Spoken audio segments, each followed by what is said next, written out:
Did we know that Huddersfield is literally the home of rugby league? In 1895, John and Mark, a little education for you, the Northern Rugby Football Union, based in the town, split from the established RFU following a payment dispute with the union and the players from the northern clubs. And then down the line, basically league was born. Heard it before, been there, got the t-shirt. Huddersfield is also the birthplace of the former Prime Minister, Harold Wilson. And it's the home of Britain's largest nodding dog, 11 feet tall if you're asking. And also the Sex Pistols played their last, you'll like that one, John, their last two British shows at Ivanhoe's nightclub in Huddersfield on Christmas Day in 1977. It is also the hometown of Michael Lawrence, who's turned out more than 300 times for the Giants. Michael, welcome to Out of Your League. Should we be jealous of you growing up in Huddersfield or not?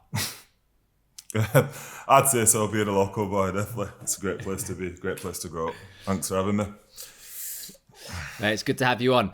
Look, essentially, Michael, you need to educate us for the next hour or so because we're all from very different backgrounds. Wilkin is from a pig farm in Hull.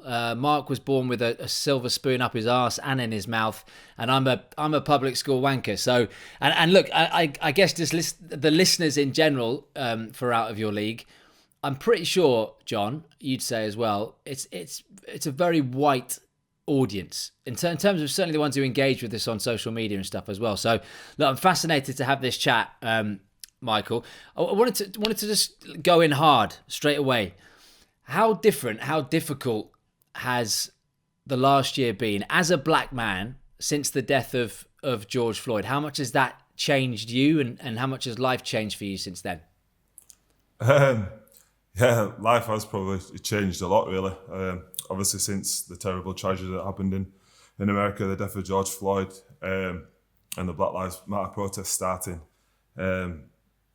Obviously, when we was after the lockdown and Super League was starting up again, we knew something needed to be done. Obviously, football had already begun and players began taking the knee in football. And I was approached by Sky, and me and a couple of my teammates, Ashton Golden and Jordan Turner, to just share our experiences, pretty much of being black rugby league players and our experiences of racism, really. And obviously, we did the interview. And when it got released on the first day back when we started playing, there was a lot of really good positive feedback, but there was also a lot of backlash as well, which really highlighted some things for myself, really. Obviously, all the negative comments and things like that.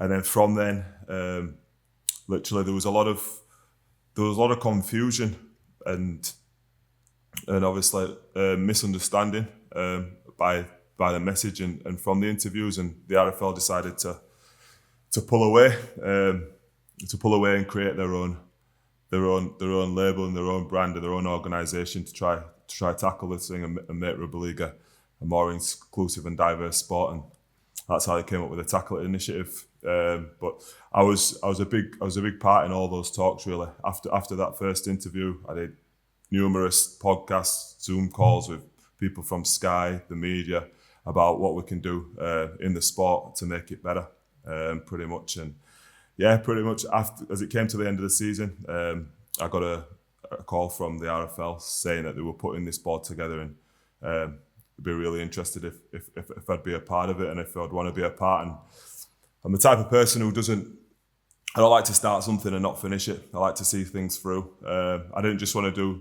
do the interview and then sit down and not be involved anymore. Michael, I'm interested to know, obviously you got involved with the campaign of Black Lives Matter and then the subsequent one by the RFL.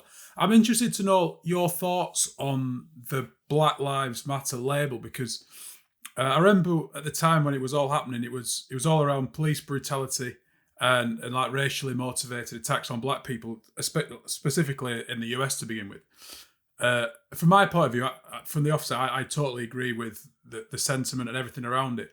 But when I was watching some of the scenes unfold on the news and stuff, and you saw obviously lots of the idiotic views and statements that white lives matter and all lives matter, do you think the label of Black Lives Matter was quite divisive and polarising amongst the population and perhaps made people pick a side a little bit rather than just push the agenda of racial equality.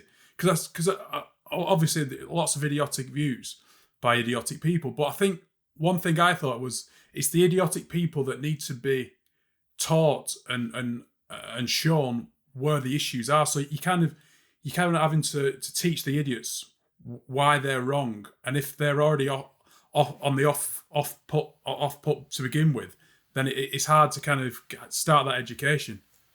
100%, yeah. You it's like you're fighting an uphill battle, really. The first thing you've got to want people to want to learn and want to understand. Obviously, in life, you're going to get some people that don't want to, and setting the ways and setting the views.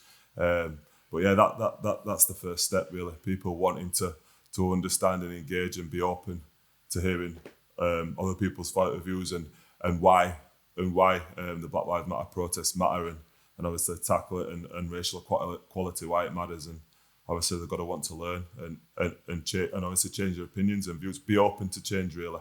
If they're not open to change, then it's very tough. Michael, what is the reasoning then behind, because Huddersfield are continuing to take the knee, and I know you're captain there.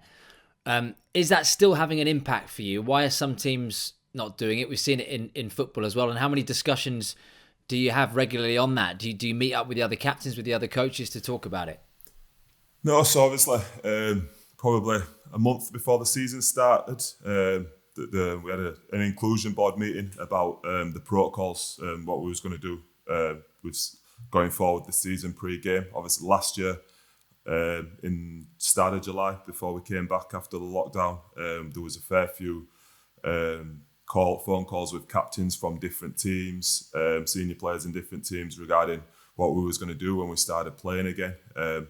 Everybody came to the conclusion that we was going to take the knee, but as you saw, as the season restarted, some players didn't take the knee just because they didn't want to. There was religious reasons. Some teams showed to show their support in different ways. Obviously, Ed Warrington stood in the circle, and other forms of showing support. So the main reasons for that, when I did speak to some people, was obviously not knowing enough about the whole situation. Obviously about Black Lives Matter and racial equality and things like that. But then this season, obviously going forward, we spoke to Super League, we spoke to the RFL, and they decided that they wanted to make. They didn't want to make it compulsory this year. Last year, players were told we was going to protest, you was going to blow the whistle, and you was going to take a knee for 10 seconds. This year, we just thought we're going to give people the opportunity. If they want to, they can. You've got 13 seconds there to show your support for any. It's not just Black Lives Matter. It's for anything that you feel passionate about, that you want to stand up for, that you want to support. And you've got the 13 seconds there to show what you want to do, really. I can speak from a Huddersfield point of view. I spoke to my players when we found out this was happening. I said, boys, myself and obviously a few other players, I will be taking the knee, but I'm totally open to anybody. If you've got reasons that you want to stand, you can do that if you want. But we spoke as a team and we wanted to look united. And obviously my teammates support my and other people's beliefs, and I support my teammates as well. So yeah, we decided that we were going to be united, and everybody was willing to take the knee. I think it's only us and St. Helens that do in the league, but some other teams have chose to do what they want to do. But it's a choice. As I say, nobody's being forced to do anything. It's if they choose not to, they don't have to. John, what would be your stance on it as a captain if you were still, in that dressing room at St. Helens or Toronto or leading a team out, and how would you deal with that with a very mixed dressing room? Well, I think, look, the taking of the knee became a real symbol of, I think, understanding that racial inequality was coming to the forefront of society at that point. And at that moment, I felt like the taking of the knee within sport was the right thing, much like we go back to Colin Kaepernick doing it when he was representing police violence against black people in the United States. And that sentiment on its own made a stand. Now, this is where it became strange, because what we started talking about was not people taking the knee and actually what that meant. It was more, I was doing coverage for the TV and we're talking about Israel Folau didn't take the knee and what that meant. And when it gets bastardized by people to like make the wrong point or to get it off topic, I think it can be actually counterproductive when it becomes so disjointed. For Michael and his teammates, like them all taking the knee and that sign of solidarity, that's a message, right? I just feel, and it's, look, we don't know where it's going. It's always evolving. But at the point at which I was engaging in conversations, people are asking me, why hasn't he taken the knee? Why is this guy taking the knee? And at that point, I was like, we're missing the point here completely. We're missing the point of why it was done. And we're talking about things that are largely fucking irrelevant to this issue. And when it got to that point, Will, that's when I started saying, is this doing what it was intended to, or is it just diverted the narrative off, racism that exists, that we all would admit exists and we all, would acknowledge exists. And Michael's got lived experience of that. And, we've got to listen to that, but we all acknowledge it exists. But at that point, the narrative went off to like, why isn't this guy taking the knee? And, the assumptive reasons behind that. And that's when I started getting not frustrated by it, but I was almost a little bit fatigued by it and thought, well, we need to move this on. And I think that we are doing, and it can be part of a group of things that help move the conversation on. But I hate it when it gets kidnapped by people and then used to talk about something else. I think that's the wrong treatment of it, Yeah, I think also there's only so far players can go. They can take a knee and they can make a stance, but things have got to change at government level and at sporting organisational level, because I'm sure there is racism that still exists in the game, whether that's in changing rooms on the terraces. But I'd like to see sporting organisations take more of a firm stand when things and encounters happen, because that's their chance to stand up. I mean, you touched on it there, the Tackle It campaign with the RFL, and you are currently the only player on the RFL Inclusion Board, which was established as part of this game-wide commitment to diversity, inclusion, and anti-discrimination. And we mentioned it earlier as well. Recently, you've become the only Black British captain in Super League. How much of a deeper responsibility is that for you? And growing up in Huddersfield, how included did you feel in the community, and what kind of discrimination did you experience from fans, coaches, fellow players, Joe Bloggs in the street? So obviously, your first question, obviously being the only black captain and obviously playing for Huddersfield, it's a privilege, and I see it as a big responsibility. Obviously, I'm very proud to be the captain of my hometown club. But obviously, as I said in an interview I did probably last week in The Guardian, I see myself as a role model, as any Super League player is really, especially to young black players that can relate to myself. I feel as a young person, if you see somebody that looks like you, that's come from the same background as you, being successful and a positive member of society or sport in general, it's something to aspire to, and you can achieve those things if you see someone who's came from the same place as you doing that. So yeah, I take my role. I see that as a big responsibility and a privilege as well to be in that position. As far as abuse and things growing up, as I said in my interview in July, I've never really experienced anything since I've been in Super League. Obviously, growing up, in Super League, you just hear, as Mark touched on earlier, obviously the changing room banter and all that kind of stuff that's gone on over the years. But Huddersfield's probably the most diverse team in the league, and as us guys have become senior players, when you're younger, you kind of just look past it. You don't really, you kind of do as you're told and keep quiet. But as we've become the senior players of the team nowadays, those jokes don't really happen anymore, to be honest. As we've got the respect of his teammates and the boys around us. Experiences of racism growing up, it's not really been directed at me, but I've been on the field and about when stuff like that's happened. I remember speaking about a time when I was playing in the academy. I was playing down at London, and one of their players dropped the ball, and one of our actual supporters shouted out, "I bet he'd have if it was a banana." And our coach was mixed race at that time, and he ended up packing in and never came back training again. What else is there? More the indirect stuff, the stereotypes. So I've had so many times, "Oh, you're not that bad for a black lad around town," and that's something that people, they don't think it's offensive, but I find it very, very offensive. Just casual stuff like that. Very, very, very casual, very not direct. People saying things that they don't think's that racist, but it actually is. They're the main experience I've had. I've not really been on a field and had people chanting racist things towards me. How can people not think you're not bad for a black lad isn't racist? I mean, and I know, and that did stand out from the interview that you did with Sky, because you said quite rightly, well, hold on, what about my brother, or I'm just making up these people in your family, my cousin, who's a plumber, or who's not a Super League star and a professional athlete?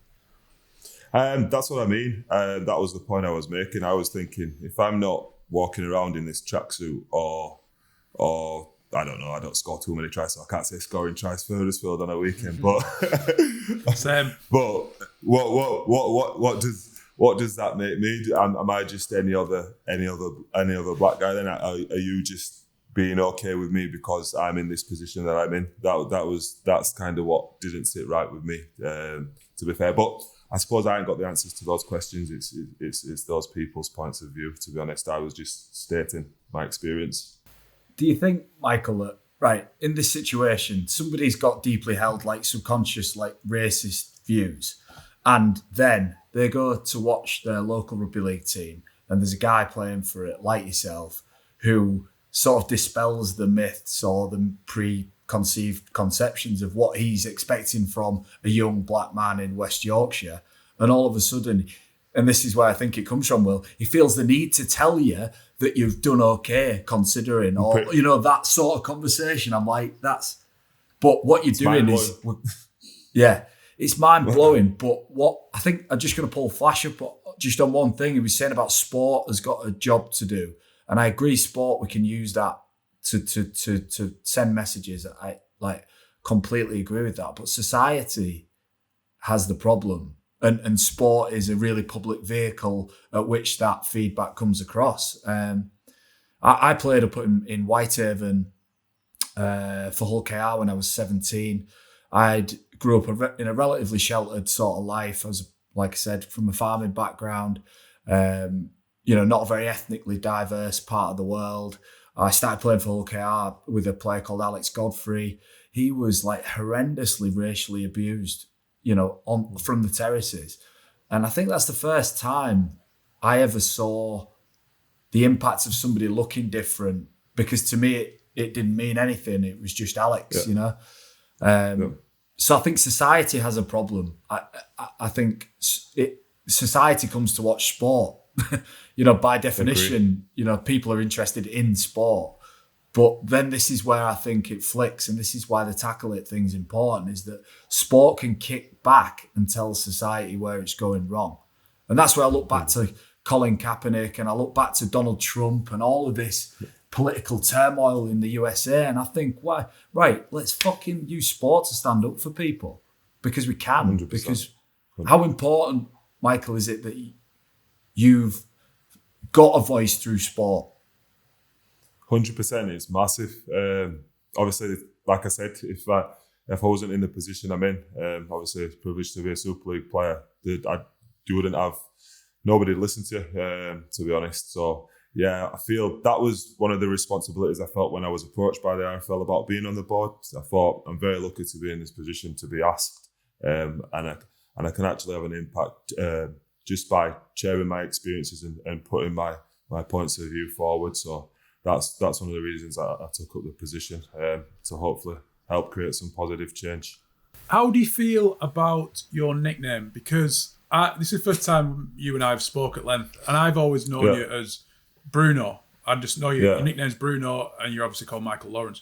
Now, I think your nickname is because of Frank Bruno and the supposed likeness to Frank Bruno.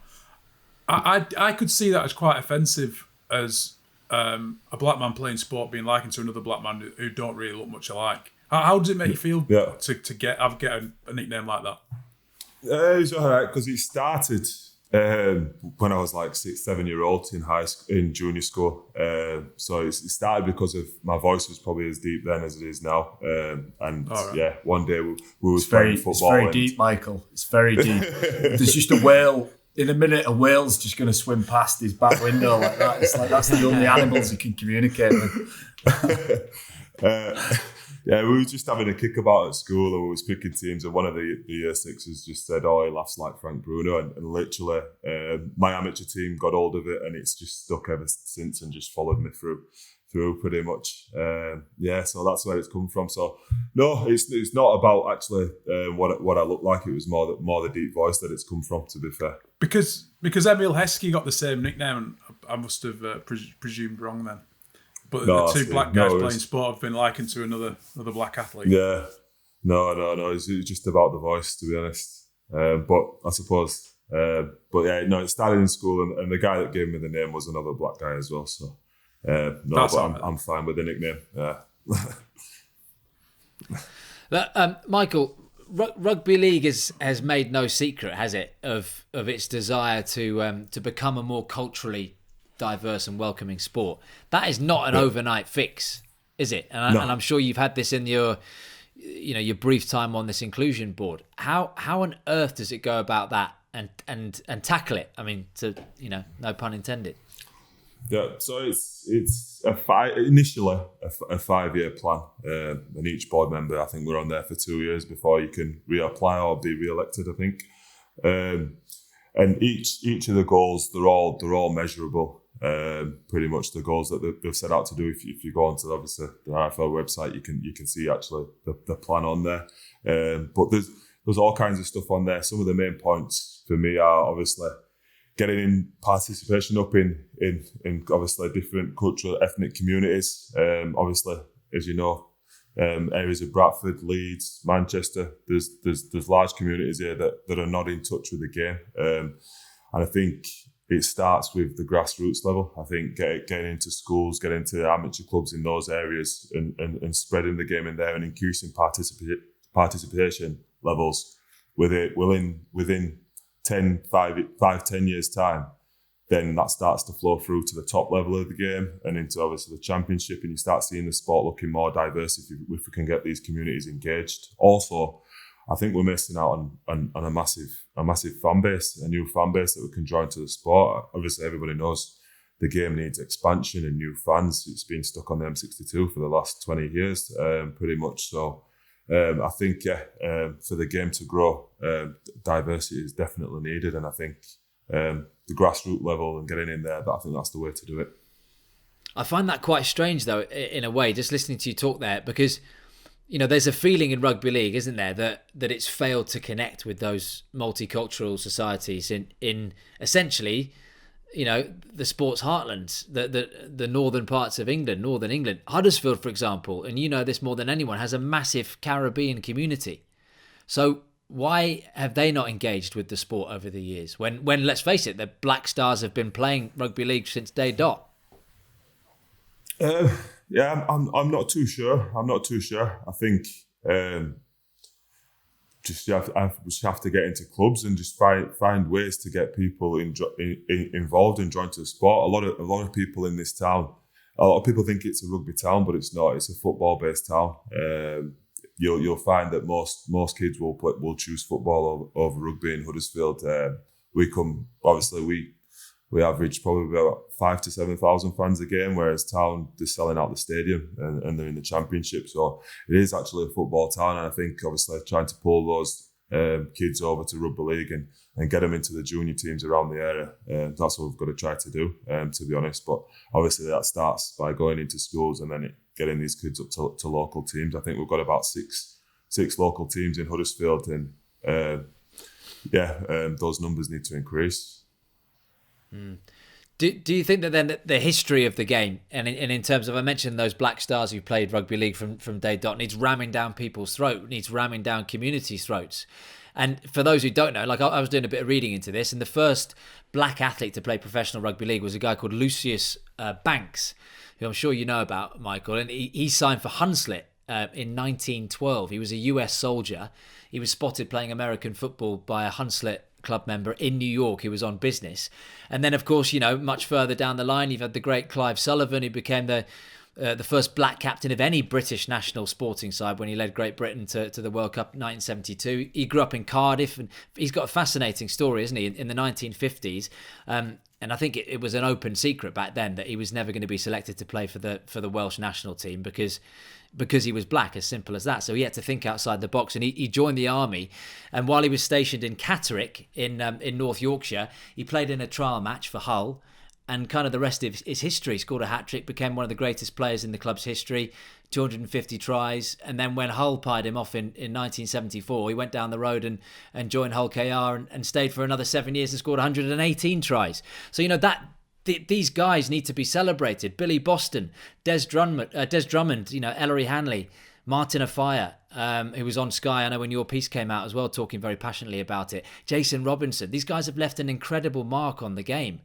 And along with the likes of you and the guys who are still playing, that seems such an easy piece of the jigsaw to put in place, doesn't it? 100%, yeah. That's the legacy that them guys have left, and those guys you mentioned. When I first started playing as a kid, it was Jason Robinson and Leon Price were the people that I looked up to at that time, and they were the ones that inspired me to pick up a rugby ball and start playing. And yeah, it's very important. It's very important, like I said a little bit earlier, when you see people that look like you, that have come from the same place as you, playing and doing well at that level, that gives you the belief that you can achieve that and you can be there playing with them guys. There's one name you missed there, Will, and it's a really important name for me for a number of reasons. And it's a guy called Roy Francis, who was a fantastic player, first and foremost, but was the first black sports coach in this country, team sports coach. And, rugby league, like I said, I think society has an issue. I think rugby league along the way has pioneered and led in lots of ways when it comes to things like race and inclusion. And this guy, Roy Francis, if you think back to sort of 1947, he was playing through the 50s into the 60s, like this guy really bucked the trend, not just in terms of being an athlete, but then going into a leadership role. And that, is something of a different challenge, I think, to getting guys to play. Young black athletes to engage in rugby league is, I think, a relatively easy sell. It's the migration from 70% of the NFL being black to then zero coaches, or a reduction in that volume up to the top level. And that's what interests me, because I don't really know why that's the case, and that's something. When I started listening and reading about Michael and reading around these issues, the big interesting thing for me was how many athletes then transferred up to top level of coaching and top level of footsie companies and all of that. And then I started to read more and started looking at the statistics behind it. And then I realized how tough actually it is for, a young, black athlete to make it into like the boardroom or to make it into the coach's office, just because of the sheer volume of numbers once you get to that sort of end of the population. And I think the big challenge is for somebody to make that move, to re-engage with our roots, which is, that history of giving the first black coach the opportunity. And I think that change in management, leadership, the confluence of ideas and cultures needs to happen at the top level as much as it does in the playing population. I think it comes down to pigeonholing again in terms of position on a rugby field for one, and then certain characteristics that society thinks black and white people possess more in abundance. After I chat with Kyle Eastman a couple of weeks ago, I spoke to Jordan Turner, and he said a lot of what was mentioned resonated with him. And he says quite passionately how he's been stereotyped throughout his career. From a young lad in Oldham, and I've known him for a while, he was always a standoff, always an out-and-out standoff. And then up until the age of 18, I think he was brought through the Salford's first team, had a few bad games, and then he was immediately pushed out to set the centre position. And the coach wouldn't persevere with him playing standoff, because even though that had always been his natural position, it was the assumption that he was just big and fast and to use those characteristics. Now, it was quite frustrating for him at that age to be pushed out wide to a position he'd never played. But it took away his best assets, which were decision-making and game awareness. And I think subtle things like that have happened a lot of times through various players' career based on those kind of racial stereotypes. 100% agree. I don't know if I said in the interview in July, the same thing happened to me as a kid. When I first joined News and Panthers, my local amateur team, I was only a 7-year-old kid, and they put me on the wing pretty much, and I stayed there till I was 14, and the coach left, and I didn't really develop too much, but I loved the game. But I'd turn up to every training session, turn up every Sunday, play every game, standing, freezing out on the wing. And it wasn't until that coach left, and Darren Fleury, an ex-pro who was playing for Huddersfield at the time, he took over as our coach, and he took an interest in me, and he changed my position from the wing to standoff, taught me how to pass, kick, worked on the tackling and all that kind of stuff, and my game flourished. And that year I went on to earn a scholarship. I played for Yorkshire in England against Wales at youth level, all in space of one season. So yeah, if it wasn't for that pigeonholing and the luck that Daz came and took over my amateur team, I probably wouldn't be sat here in this position now, to be honest. I think it's quite important to think, it was only at 14 you got moved to standoff. However, at 6-year-old, if you've been put in that position, how many hours of practice would you have passing, catching, kicking to play a position like standoff? And how much more of a better player could you have potentially been now had you had all those hours training at sticks and playing at that position rather than being stuck out the wing? We all know now that practice and the 10,000 hour theory is what makes professionals great. I think it's really important from a young age that kids, black or white, aren't stereotyped to play a certain position, because you might be negating their natural instincts to play a certain position. 100%. I think the assumption was that he's quick. Let's put him out there, and that's that pretty much. But yeah, if I'd have been put in that position earlier, my skills had developed, because I'd have had even, like you say, more time spent training, touching the ball, being involved at playing the game, being involved in the game. Because up until that time, you'd probably playing on the wing, you'd probably touch the ball at amateur level 2-3 times in the first half, 2-3 times in the second if you were lucky, and that'd be the game. So yeah, no, it was massive for my development, moving position. It's just really shit coaching, that, isn't it? Do you know what I mean? Pretty much. It's just terrible coaching. Yeah. Do you know? Like, we need to move on, don't we? You know, as in how we even start. I think there's a change coming, Michael. I feel it sort of, and through the work that you're doing. I think, the George Floyd, incident, all of that sort of political movement is leading to it going somewhere. But we need to move it on. It's basic stuff, isn't it? Somebody, right, we've got a black lad who's quick, we're going to throw him on the wing. I would never have made that decision, or I would never think like that. A Flash, you would never think like that. No, I wouldn't. But I don't have racist views now, don't we? Which is why we've still got racist views now. We've still, I'm guessing, having put in young lads in those situations, because we need to move forward as a society, not just certain parts of it. Well, look, and it is far more backward, you could say, in rugby union. And I've got a lot of contacts and old mates who play in rugby union. Jason Robinson, who like of course, Will. a product Who like do you know? I don't want to drop any names, John. Bigger dogs. No, you do. But no, names. Come on, give names. Who's your best friend in your rugby names? union? Roger James Haskell. Friends. He was my old teacher. He was my old PE teacher, Michael. Don't worry about that one.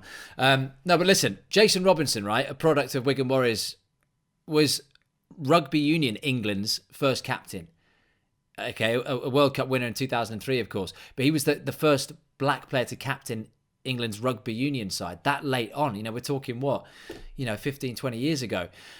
Listen to these stats here, because I think these are quite alarming. Right, in 2000, there were 21 black British-born players who played in Super League. 21, yeah? Fast forward to 2010, 10 years on, that number was up to 25. Only 11 black players last season who were born in Britain featured in the Super League. So if you compare that to sort of Premier League football, and I know that's a much bigger pool and pit, but that figure is over 7 times higher. Okay, so less than 8% of players in the community game identify as black, Asian, minority ethnic, according to the RFL's latest figures. And when you count solely black players, that number is even lower. I mean, the stats speak for themselves. The professional game has one black coach, and you know him very well, Michael. London Scholars' Jermaine Coleman, who's who's going to be the Jamaica boss at the 2021 World Cup. And there is not a single black chief executive or administrator currently in a job. There is a stigma, Michael, around black people not being up to the top jobs, being the top dogs, the head coach, the main man or woman. You know, you're more than happy to go and, go and stand next to Ian Watson on the sidelines, go and do that, but you can't be the main person. And that is a stigma, not just in rugby league, in the media as well. I see it at the BBC. I've seen it for the last 20 years at the BBC. You know, we haven't had, I can't think of one black person in management at the whole of BBC Sport.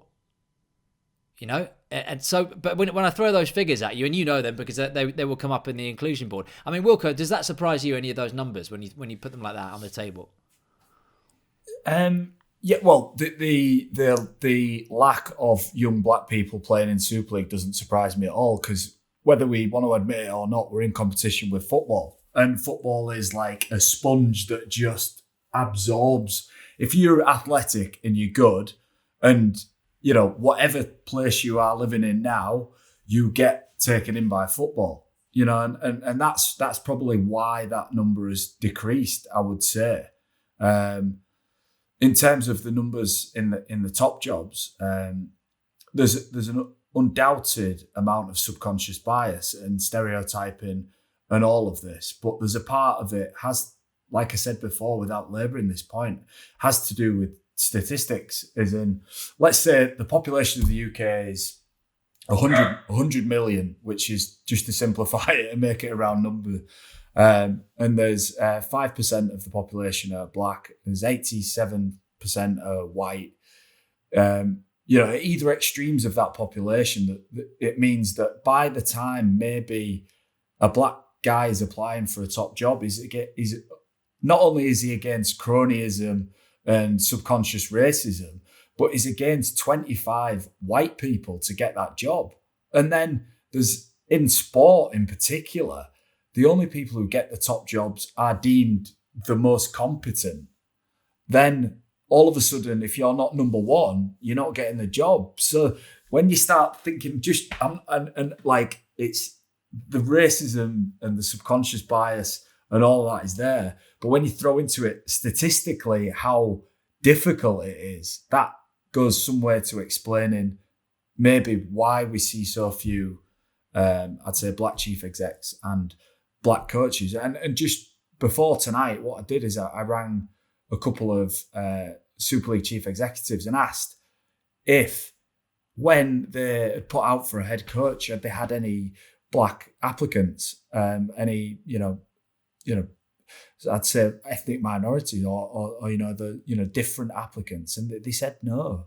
They said that they hadn't. And that was like alarm bells for me, that there's two things, maybe not enough young black people have role models as coaches to aim for, maybe, or that there's just simply not that number of people at that level of competency to go for the jobs. And this deserves our attention, Will. It needs addressing. Look, Michael, look, I'll throw some bigger names at you than Roger Utley, right? Because I've had a whole summer of conversations, as I'm sure you have, and yours are far more poignant and pertinent than mine. But I've been speaking to, John Barnes, Paul Ince, David James, Darren Bent, all these sort of, superstars of the Premier League and of football. And Les Ferdinand, for example, told me the other day, the reason that he did his coaching badges at the highest level. The reason that he never went for a Premier League job, or never went for, to get involved in the England setup, is because he just knew he was never going to get it. Paul Ince was given a little chance at Blackburn. He was given a tiny chance at Macclesfield. Sol Campbell, for example. These guys have got so much to offer in terms of what they've been through on the international stage. And they are as qualified as your next man, who happens to be white, who's getting the job. For example, would you, I know you're only 30, when you hang up your boots and say you wanted to go, I don't know whether you wanted to go down the coaching route, but let's just say you do, would you have any confidence of being able to get a job, even in rugby league where there aren't a hell of a lot, as Wilco's just said, of black applicants? I don't know, obviously. I won't know until I tried. Obviously, you don't.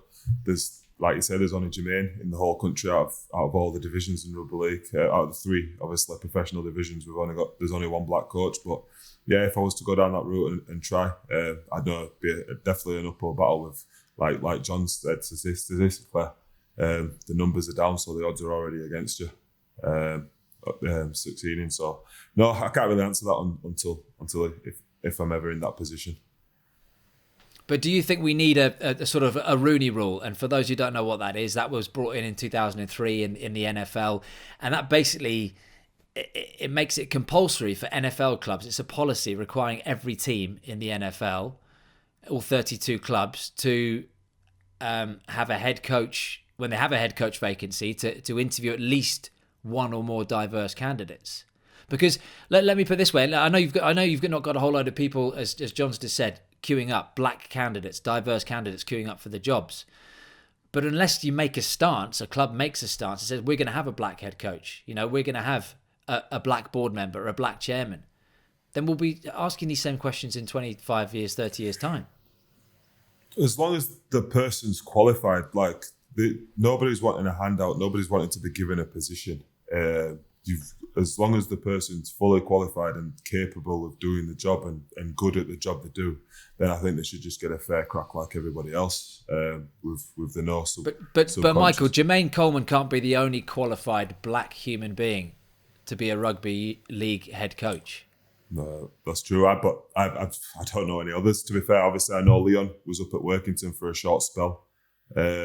Other than Leon, I had Basil Richards. He's the only other one that I know of. He took me on tour years ago with England Academy, but I've never seen him at the top level. But he must have been pretty successful then to be coaching England Academy. But why he's not kicked on and ever been given a Super League job or a top level professional club job, I don't know. But they're the only 3. Yeah. Yeah, look, Wilco, do you think that rugby league then is actually ready to embrace people from all communities, as a simple question? In my experience, it is. There's a small amount of ignorant people who are resistant to any form of change or are resistant to any sort of common sense or empathy or the ability to connect or just love and be kind to other people. Like, we're never going to change. Are we ever going to change their minds? Like, I don't know if we are.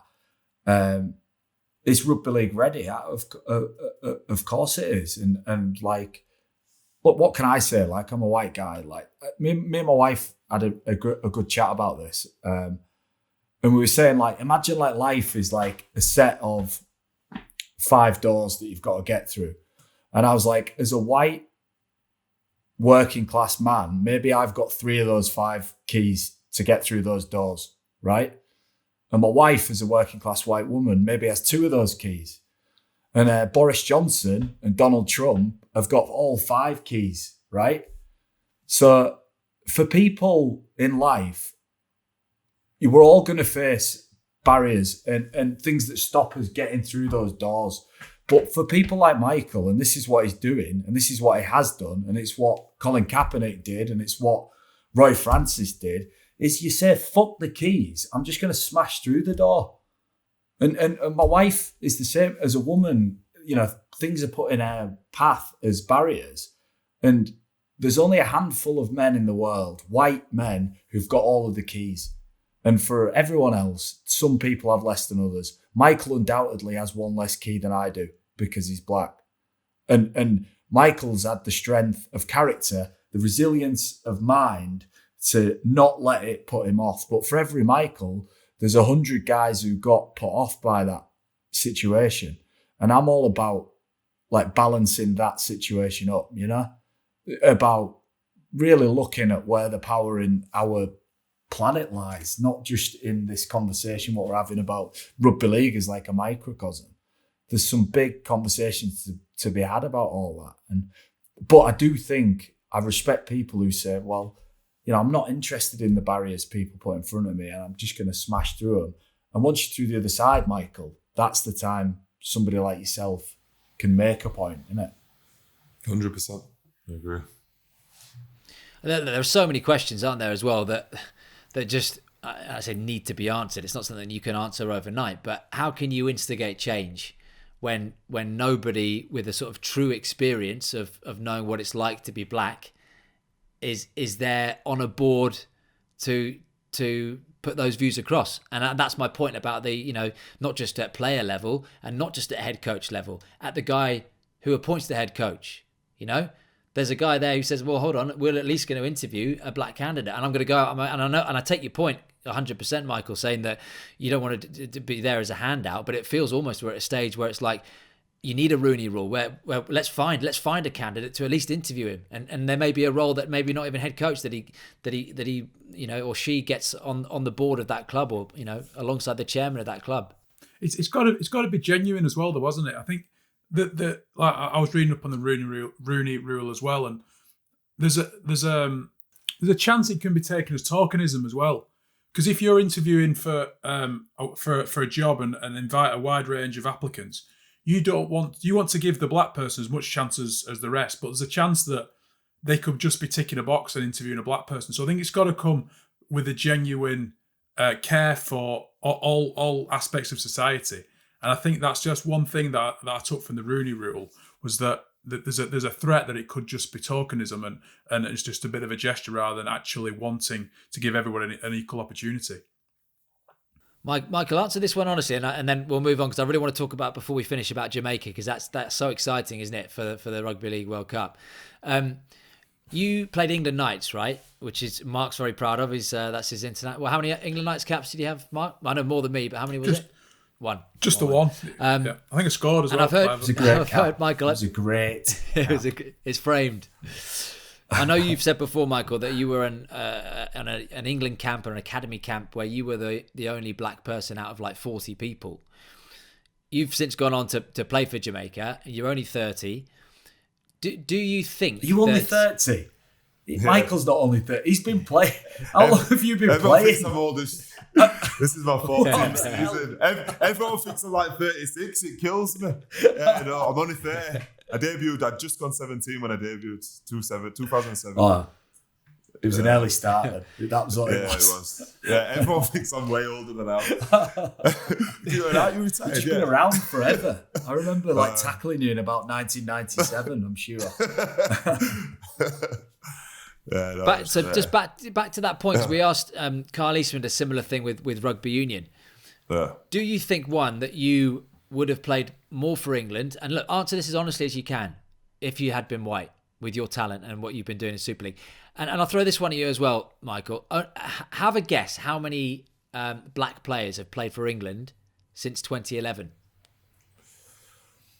How many black players have played since 2011? I could probably name them. There'll be Leroy, Jermaine, Callum. I think that's about it. No, maybe Jamie Jones as well. Is that 4? There's one more, and I can't think who would it be, John? It's 5 Mark since 2011. Did Mark Calderwood play? Bish had a game. Well, it's 5. I can tell you it's 5. It's 5 since 2011. So I mean, that's a disturbing number. That's 10 years, right? Do you think that you were held back for not playing for your country and not being encouraged to play beyond England Knights because of your colour? No, not at all. Obviously, my performances and the way I was playing at the time. I was 22, 23 when I played for the Knights in 212 and 213. But after that, the people in my position, I was playing back row, loose forward at the time, and the depth that we had in the England team in the back row then was massive. Really, you had players like Sam Burgess and obviously John Bateman and all these Benry Westwood people like that playing in the back row. John Wilkin as well. Yeah, he would have been involved in this. It's a bit after my time. Yeah, all those guys would have been playing. So no, I just think I wasn't playing well enough to earn a spot in that position at that time in that team. So just a bit unfortunate on the timing, really. But no, I don't think it because of that. Well, look, they're frightening numbers, though, aren't they? Still, I mean, 5 since 2011 is it's bizarre. But look, onto Jamaica. Jamaica playing at the World Cup. I mean, that's the stuff of cool runnings, of dreams, and obviously it can only help inspire young black players to take up the game and for black communities to engage in this game even more. How excited are you for that? Because I know Jason Robinson's got a big part to play with it as well. Yeah, definitely. It's massive. It's a massive opportunity. What the team's managed to do over the past, they've only been playing rugby for 11 years, so to qualify for a major tournament, it's huge. For the past 9 years, the boys have been paying off their own back to go to America and play in the qualifiers. It was only last year that we actually received sponsorship and funding to play against, not last year, in 2019, to play against the Knights. So yeah, to qualify for a major tournament, and obviously we've got Jason on board now and Alex Simmons, and they're doing a great job with the marketing side of things. It's really exciting, and it's a great opportunity, as you say, the World Cup coming up, to really engage in these communities that I've been speaking about in Leeds, in Manchester, in Huddersfield, and attract this new fan base to the sport. I don't know if you managed to get to the Knights game when Jamaica played the Knights, but it was great. I think it was over 10,000 people there. It was a real carnival atmosphere, and yeah, it was good to see all the flags and the colour in the crowd. And to be honest, yeah, the Caribbean people really got behind us, and it felt like it was a home game for us, to be honest. It was a real great experience, and I'm sure there'll be lots more of that to come at the World Cup. But as I mentioned earlier, getting into these communities, we've got a load of different promos that we're going to be doing in the lead up to World Cup to try and go into these communities, go into these schools and engage and try to attract these people to the sport and to the game, definitely. Well, look, Wilco, you said it there. You said it's about, we've had these conversations, it's about what comes next because we have to move it on. That's what you said, and I think you're spot on.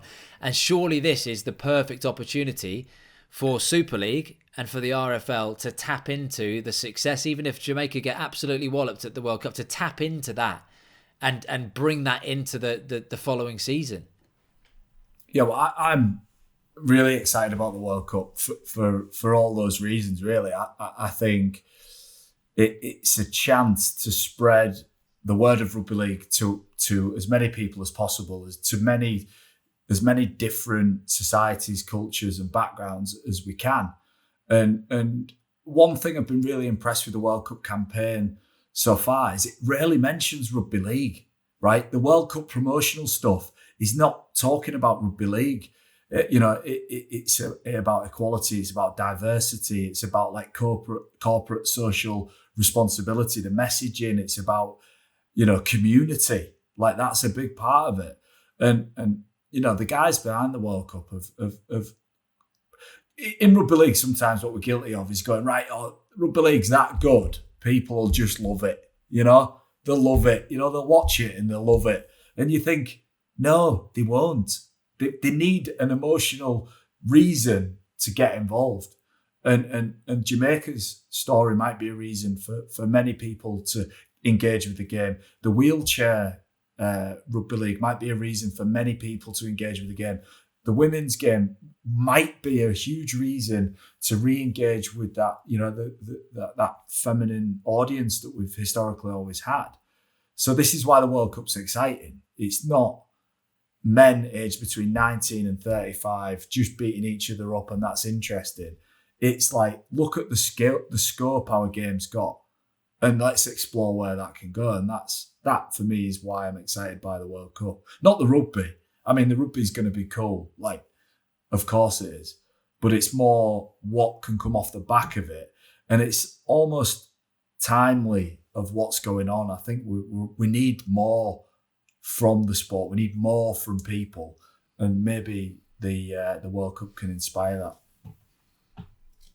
Look, we could have a beautiful story with Mark Flanagan coming out of retirement. Mark, have you got any long lost Jamaican relatives? Would Flanagan get in the Jamaica starting team? Probably not. No, I'm quite interested to know halfback. What. Sometimes what's it like playing in Jamaica? Have you played rugby league in Jamaica? How was it received? And is there much of a competition over there? And how is it going over there in the grassroots level? So Romeo, who's the head coach, he's the guy who's in charge of rugby league in Jamaica. I've never been to the island, but he's literally 11 years ago, watched the game, fell in love with the game, and managed to start an amateur league over there. Is pretty much, and they're up and running. And 6 of those players, between 4 and 6, will be making up the World Cup squad. Them players will be coming over to play in the World Cup, and we've got the All Blacks we've got the Kiwis in our group. So it's going to be a massive, massive test for those guys that are playing amateur rugby. Not even on rugby fields; they play on football fields. They don't actually have a rugby field set up over there. So yeah, it's going to be a massive, massive, massive shock to the system when they come over. But it's going to be a great experience and a great learning experience for them guys. But yeah, what Romeo's managed to do over there to grow the game, and obviously since we've qualified for the World Cup, interest has gone up, and those players that come over, people will be following them on the island and following the World Cup and hoping they represent the nation very well. Yeah, look, it's such a brilliant story. And look, we're going to leave you this week, Michael, with a little quiz about Jamaica, a little quick-fire quiz about Jamaica. I just want to see how Jamaican you are and what your knowledge is. I'm going to need at least 2 correct answers. This is terrible. This is awful. This is awful. I'm going to need at least 2 correct answers, Michael. All he can do is fail. For you to go to the World You've Cup. set him up to fail. Michael, I'm going to need 2 correct answers. I know you were. But look, if you're going to represent that beautiful country at the World Cup, I need 2 out of 6 right. Okay, here we go. Okay. First question. The Jamaican flag, Michael, comes from a national competition. The green represents the lush landscape, the yellow for the golden sunshine, and the black on the Jamaican flag represents what, Michael?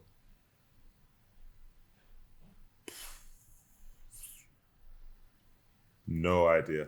No idea. The answer is the strength and creativity of the Jamaican people. On to the second question. So you're one down and 1 wrong. Very, very specific. I was thinking the people. But we can't take what you were thinking, Michael. Word for word. Okay, number 2. The author, Ian Fleming, designed and built his house in Ocho Rios and called it Goldeneye. And it was there that the 007 agent was created, as the famous author went on to write 10 James Bond novels from that very house. True or false? I believe that's true. He's got 1 right. He's got 1 out of 6. We need 1 more to get into the World Cup.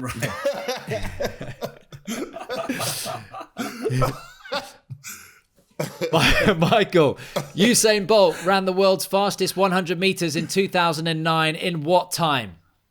9.5. 207. 8. He's got 207 and it's 8. He's got 207 and it's 8. I can't take that, Michael. You're so close. No. 9.58.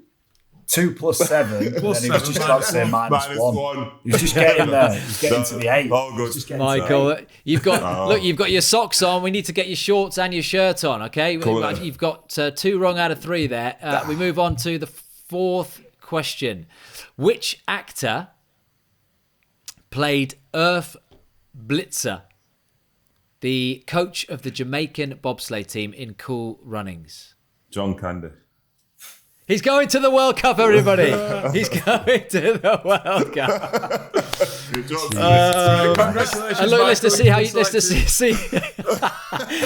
see how you do on the final 2. What is Jamaica's national fruit?